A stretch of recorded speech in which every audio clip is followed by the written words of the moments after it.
डभोई में देव डैम का जो पानी है वो ढाढर नदी में छोड़ा गया है और ढाढर नदी का पानी डभोई के आसपास के गांवों में घुस गया है, जिसकी वजह से 4 से 5 और गांव संपर्क विहीन हो गए हैं।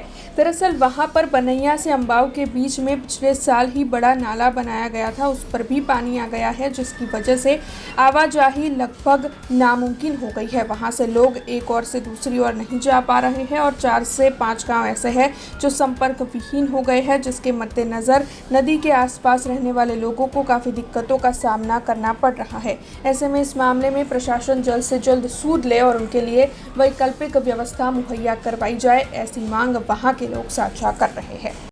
डभोई तालुकाना हाल ढाढर नदी किनारे आवेला 4 गाम संपर्क विनाना થઈ ગયા છે, જેમ કે રાદલી તમે જોઈ રહ્યા છો પાછળ, અને રાદલી, બનૈયા, અંબાવ, ફુવાવી અને અંગુઠન આ ભારે નદીનું પૂર વહી રહ્યું છે અને અવર જવર કરવા માટે છોકરાઓને સતત તકલીફ પડી રહી છે અને સંપર્ક બિલકુલ તૂટી ગયો છે। હવે ત્યાં પૂરની પરિસ્થિતિ કેવી છે એ કોઈને ખબર નથી। તો સરકારને મારી નમ્ર વિનંતી છે કે આનો ઉકેલ લાવવો જોઈએ, જેથી આનું એક નિરાકરણ આપણે લાવવું જોઈએ સરકારને। દર વખતે એવું થાય છે? દર વખતે આ પ્રોબ્લેમ રહે છે। આ એક વારનો પ્રોબ્લેમ નથી।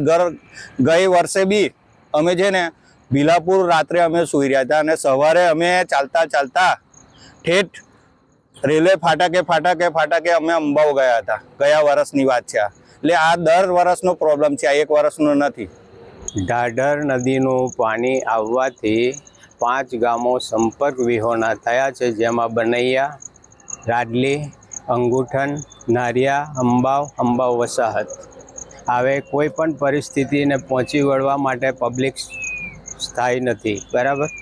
અને આજે કોઈ બીમાર હોય તો 106 બોલાવવી કેવી રીતે, 108 બોલાવવી કેવી રીતે એ પ્રશ્ન છે। માણસને બીમાર હોય તો લઈ જવો કેવી રીતે એ અઘરું છે। એટલે જલ્દી તકે વિનંતી ઉપરના અધિકારીઓને કે એના માટે કંઈક પગલું લે। નવું નારું બનાવવા છતાંય પરિસ્થિતિ આની આ જ છે।